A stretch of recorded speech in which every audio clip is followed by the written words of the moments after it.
Aïe, aïe, aïe, aïe, aïe, quel gâchis pour l'OM, quel dommage. Et avant de commencer ce débrief sur OM Brighton, j'aimerais vous poser une question. Est-ce que vous savez pourquoi l'OM a autant de mal à maintenir ses matchs? Et c'est pas la première fois que ça se passe. Vraiment, c'est une question que j'ai envie de vous poser. Bon, en tout cas, j'espère que vous allez bien, c'est Koro. Et voilà, on va se retrouver du coup pour parler de ce débrief-là. Avant tout, je remercie les personnes qui sont passées en live parce que j'ai commenté ce match-là, justement. Merci à vous. Et merci à toutes les personnes qui penseront à liker la vidéo. Voilà, voilà. D'ailleurs, vous avez remarqué, on est 1000 abonnés. Je préparais une vidéo spécifique pour ça, je vous en remercie infiniment. Bon, on va parler du match quand même rapidement. Ce ne sera pas un débrief très très long parce qu'il y a des choses à dire, mais bon, il n'y a pas non plus 2000 choses. Globalement, bon là, vous voyez sur le papier, 14 tirs chacun, 4-5 tirs cadrés. Bon, vous êtes en mode, ok, ça n'était pas si pire pour l'OM. Et honnêtement, c'était pas si pire, mais quel gâchis. Parce que, bah, vous le voyez, l'OM mène au bout de 20 minutes 2-0, voilà, littéralement deux buts en une minute. Et à la mi-temps, ils mènent 2-0. Et au final, bah, d'une manière assez surprenante, ils arrivent à gagner, enfin, ils arrivent à revenir Brighton 2-2. Et honnêtement, on va l'évoquer, tu as quand même des joueurs qui ont fait un très très très bon match côté OM. Je pense à Paolo Lopez, qui est sûrement l'homme du match, et a été très très bon. Klaus a honnêtement été très bon, hein, sincèrement, il a été très bon.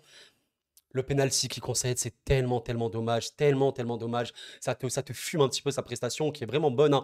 Balerdi, pour le coup, j'ai trouvé vraiment bien. Harit, j'ai trouvé un peu déstabilisateur, surtout au début, on l'a peut-être moins vu. Aubameyang, pour le coup, c'était très, très compliqué, on l'a quasiment pas vu. Correa, que j'ai trouvé en jambes. Correa, c'était pas si pire. Verretou, pour le coup, il était plutôt très bon. Murillo, j'ai trouvé vraiment bien aussi. Et globalement, Brighton, on a vraiment un match, une première période où, bah, en fait, tu as l'OM qui n'est pas particulièrement ultra dominant sur Brighton, mais qui est largement, qui tire totalement le débat. Brighton qui a complètement l'ombre de lui-même en première période, sincèrement, c'est très très loin des fondements de Brighton. Et honnêtement, l'OM, bah voilà, gère totalement ça. Il marque deux buts assez rapidement. Le deuxième but, c'était une erreur de Brighton, mais c'est super bien.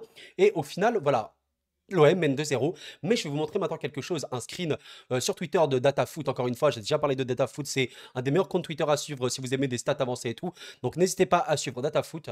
Mais voilà, là vraiment, on a les stats avancées, les expected goals. Voilà, donc c'est pour ceux qui ne savent toujours pas c'est quoi les expected goals, c'est littéralement la probabilité, enfin, les probabilités de buts que tu devais marquer. Par exemple, l'OM devait marquer 1,23 buts. Bon, c'est que des stats, mais ça montre un petit peu les occasions que tu as eues. Bah, l'OM, à 23, tu mets deux buts, bah, tu es considéré un petit peu comme en surperformance, tu vois ce que je veux te dire? Et bah, tu as une production quand même assez faible. Enfin, tu as zéro occasion claire, donc c'est vraiment une vraie grosse occasion. Les duels, pour le coup, tu les gagnes bien. C'est vrai que Brighton était vraiment bien, bien, beaucoup de mal dans les duels. Tu fais quand même pas mal de récupération, donc c'est pas si mal. Et globalement, voilà, c'est bien. Tu vois que l'OM, globalement, c'est bien, sauf dans les expected goals. Parce que là, pour le coup, Brighton a été bien, bien meilleur dans ce registre-là. Et c'est pour ça que je disais que Lopez est l'homme du match. Brighton, qui n'a pas été particulièrement monstrueux non plus, a eu énormément de grosses, grosses occasions. Comme vous le voyez, occasion claire manquée 3, et c'est abusé, hein. Vraiment, Lopez, il te fait des arrêts de dégénéré, hein. Vraiment, Lopez, il te sauve ce match-là totalement. Par contre, j'ai envie d'évoquer quelque chose.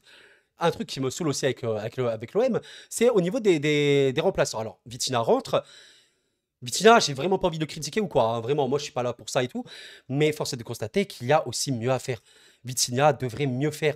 Et c'est aussi compliqué parce qu'à un moment, il est en 1v1, il est seul. Il y a Dunk, il me semble, qui est là. Voilà, Dunk est style. Bah, il n'y a que Dunk qui arrive à revenir. Malgré le crochet de Vitinha pour tirer, bah, Dunk arrive à le contrer. Et c'est dommage parce qu'à ce moment-là, il y aurait pu avoir bah, un troisième but pour l'OM. Alors, oui, on va me parler de l'arbitrage. C'est vrai que l'arbitrage, c'était un peu particulier. Je trouvais que l'arbitre était un peu léger. Peut-être qu'il y avait eu un penalty pour l'OM à un moment, mais il y aurait aussi pu avoir un autre penalty pour Brighton. J'ai pas trouvé non plus l'arbitre ultra aberrant non plus. Je l'ai pas trouvé apocalyptique un petit peu. Enfin, hier, je trouve, pour Newcastle PSG, je le trouvais vraiment pas bon pour le coup. Donc c'est dommage pour l'OM, mais vraiment, quel gâchis. Quel gâchis. Et j'ai vraiment envie de vous dire, bah voilà, pourquoi l'OM gâche tout le temps ça, quoi. Et en vérité, on doit quand même évoquer Gattuso, hein. Gattuso, pour ceux qui ont un petit peu raté mes vidéos, j'évoquais Gattuso. J'évoquais que c'était un coach qui allait apporter forcément dans l'aspect mental à cette équipe. Et je trouve que oui, globalement, on va pas se mentir, l'OM, mentalement, tu les sentais impliqués. Ils avaient un très très bon jeu de positionnement. Ils avaient un bon double rideau. Chacun savait où presser quand, enfin au marquage, etc. Tout le monde était plutôt bien mis Thomas. Pendant un temps, il a vraiment été bien bien pressé par Mbemba, etc., par Balerdi. C'était plutôt vraiment bien. Et globalement, l'OM affiche un beau visage, impliqué, etc. Et ça, c'est ultra intéressant. Ça prouve quand même que l'OM, il y a un truc. Tu vois, c'est pas comme si c'était une équipe sur le terrain, elle est là, elle est dégueulasse. Il n'y a absolument rien. Maintenant, Voilà, par rapport à Gattuso, je disais également que Gattuso, ça allait être quelqu'un qui allait apporter dans l'aspect mental. Il allait souder un effectif, un collectif, ça c'est clair et net. Mais je disais également que c'est aussi celui qui aurait un petit peu plus de mal à s'en sortir dans les moments où il faut justement s'en sortir, hein. Vraiment dans les moments où il faut trouver une réponse. Et là, je trouve que l'OM n'a pas eu de réponse en seconde période. Bah, Gattuso était un petit peu désemparé, mais c'est un petit peu voilà, à quoi on a été habitué dans les années précédentes à Valence, à Naples et à Milan. Et voilà. Je vous propose d'aller voir un petit peu la réaction des supporters marseillais. Je pense qu'il y en a pas mal, hein. Allez, donc là, nous sommes sur le Twitter officiel de l'OM. Je pense que globalement, euh, supporters marseillais, vous avez totalement raison d'être déçus. C'est un gâchis et vraiment, je me demande pourquoi l'OM n'arrive pas à tenir ses scores. Pourquoi? Bon, voilà, bah, le premier message que je vois du gâchis comme d'hab. C'est vrai, 2 points de perdus. Alors, par contre, attention, je ne dois pas montrer des images de trop. Voilà. Des regrets, oui, des regrets. Je suis très, très d'accord. 2 points de perdus chez nous. Voilà, en plus, à domicile, hein, le vélodrome qui était bouillant, comme d'habitude. Cette équipe est morte à la 45e. C'est dommage. C'est dommage. C'est dommage. Les attitudes. Bon, je suis pas très d'accord avec les attitudes parce que globalement, les joueurs étaient bien, hein. Les joueurs étaient globalement bien. Je les ai trouvés bien. Mais en seconde période, même si Brighton n'est pas particulièrement monstrueux, bah voilà, c'est peu le possible d'engager un psy. Ouais, arbitrage catastrophique, je suis pas vraiment d'accord, hein, vraiment. Je trouve que c'était pas si pire. Va falloir apprendre à savoir finir les matchs. Voilà. Comment vous expliquer que l'OM, c'est une équipe qui peut mener 2-0, même limite 3-0 parfois, et qu'ils ne tiennent pas de score? Ça date pas de cette saison, les amis. Ça date pas de cette saison. J'ai envie de me dire que ça manque de concentration, forcément, c'est sûr et certain. Parce que même la faute que Klaus fait qui amène le penalty de Brighton, je sais pas si c'est à votre concentration, mais certes, Brighton pousse et tout. C'est un peu trop facile de mettre le pied comme ça devant. Tu vois ce que je veux te dire? Et c'est dommage. C'est vraiment dommage, surtout que, ben voilà, tu as des bons joueurs. Sincèrement, il y a beaucoup de bons joueurs.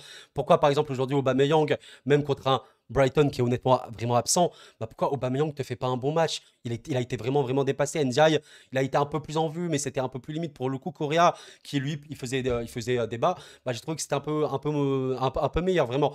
Par contre, Rongier, c'est vraiment une énigme pour moi. Rongier, c'est le capitaine de cet effectif de l'OM, hein. Il a 28 ans, bah, bref. Mais Rongier, on va pas se mentir, je trouve, en fait, il a un manque de personnalité. Verretou, au moins dans ce match-là, tu l'as vu, il prenait le ballon, il poussait le ballon, il allait loin, il faisait beaucoup de courses, beaucoup de passes progressives et tout.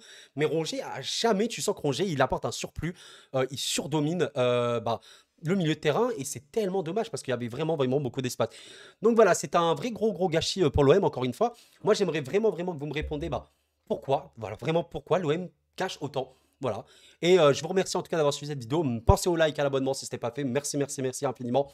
Et ça va être quand même compliqué pour l'OM si on regarde maintenant le classement et tout du groupe. Il est pas si mal parce que l'Ajax n'a pas gagné. Athènes, qui est un peu la surprise, je sais pas trop si c'est le terme, mais Athènes qui est actuellement premier avec 4 points. Voilà, Marseille qui est toujours là, hein. Voilà, Marseille est toujours là. Mais il fallait battre Bayern. Ils n'étaient pas dans un bon soir. Il fallait les battre. À domicile, tu devais les battre. Point final. Contre l'Ajax, ok, t'es à l'extérieur et tout, mais au vu de la physionomie, je rappelle les amis, j'ai pas l'exempté de goals, mais ce match-là, l'OM a surdominé. Un OM délesté, un OM débridé, ils ont surdominé. L'Ajax, enfin, surdominé, je sais pas, mais ils ont eu beaucoup, beaucoup trop d'occasions pour ne pas gagner. Le prochain match de l'OM en championnat, il est contre le Havre, qui sera pas si simple, à 13h. Après, tu as en plus le derby un peu du Sud, on va dire. Et tu affrontes Athènes, qui est plutôt très bien. Ça va être compliqué. Après, tu as l'Olympico, tu as Lille.